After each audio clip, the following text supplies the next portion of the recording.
I'm glad you brought up the issue of people attacking Ash Shakar, who I believe is Bengali, was, Mhm. obviously two massive famines in Bengal because of British colonial rule. The first one in 1770, of course, when the East India Company got the right to tax the people living in the Bengal area at that time, and they increased the tax massively. And there's already deeply, deeply poor people, so they caused this huge famine. 7 to 10 million people died. 7 to 10 million people, because they just wanted to take that money, and that's part of the money that was stolen. Then in 1943, 2.1 to 3.8 million people dying in the Bengal famine deliberately, because Winston Churchill deliberately allowed them to die in the context of his policy of how he wanted to feed the people in England. And I think that you can look at that fact, and you can look at both of those facts, I should say, and I mean it really does speak to the reality of colonialism, the reality of imperialism. I mean, in South Africa, there's a big conversation this week about the Queen's crown, where some of the diamonds and the other things that are in there are from these, stolen jewels over the years. And obviously, all the worst colonialists in Africa, of course, big fans of the monarchy. And of course, the Queen herself presided over what ultimately was the fall of the sort of British imperial presence in Africa as well as Asia, but certainly was not speaking out against it, and was in fact doing her absolute best at the time to try to maintain this imperial fiction, by becoming the figurehead of the Commonwealth, which was really in many ways a sort of trade PR exercise to try to maintain as much of sort of the majesty of the British government, but also, by the way, the trade, because obviously they had restrictive trade, to try to have as much trade as they possibly could with these places and continue to be able to exploit them over the years. So I mean, it really is just rich. People are attacking people who their families have been directly victimized. They're native. They're not. I don't want to say their native countries. He's from the UK, but you know what I'm saying. Where their families have traditionally come from have been in many ways completely destroyed. I mean, Utsa Patnaik, the fantastic economist in India, having run the numbers basically, and people don't like this. People I know have said they don't like this on the internet or whatever, that this is a made up number of the $45 trillion, but it's not a made up number. It's actually a real number based on actual research into the wealth that was taken.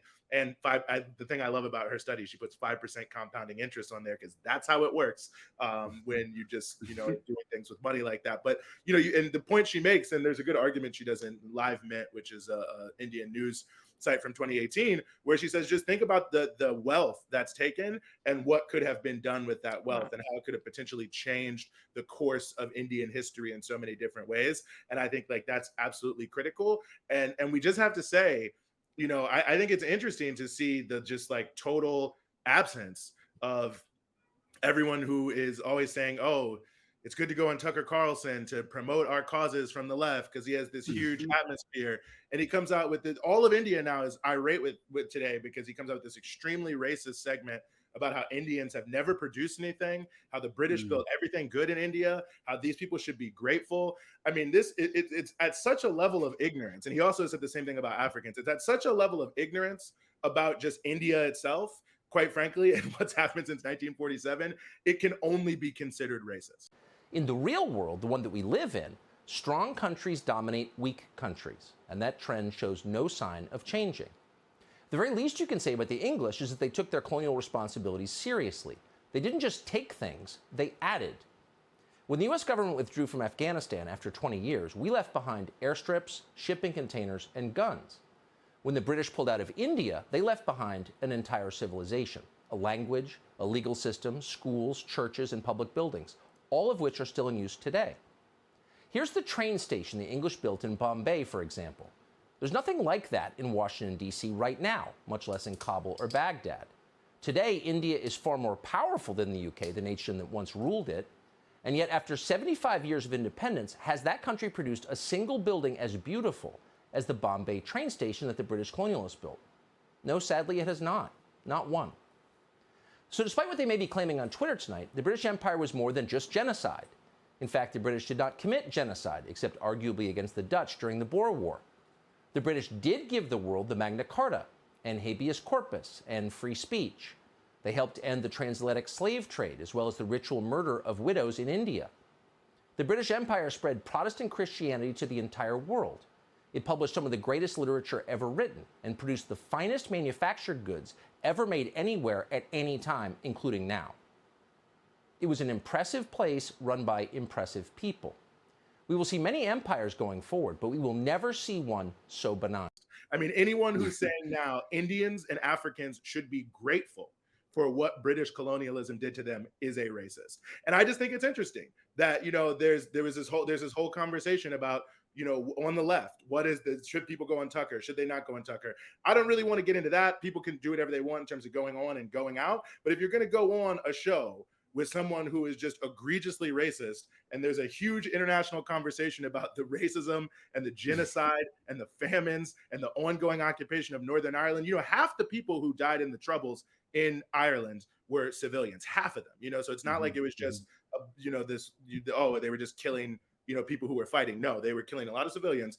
So you have the opportunity to speak up, and this so-called great platform, you know, and you have nothing to say. So I think people might have to, you know, look at their own, you know, values and morals when they are, you know, making these arguments moving forward in the future. But I just, you know, felt that needed to be said because it's unbelievable. You know, it's certainly being talked about in India in a big way. And I know people don't always see the discourse, but I think it's important for us to note these are real crimes, real people, real pain, real hurt. There are people who are alive today, especially when we're talking about Kenya, especially when we're talking about Ireland, who can remember these extraordinarily brutal things. People who were in the concentration camps that were in Kenya, people who have been imprisoned falsely for demanding, you know, their own freedom all over, you know, Longkesh and the Maze and all these other places, people who were tortured.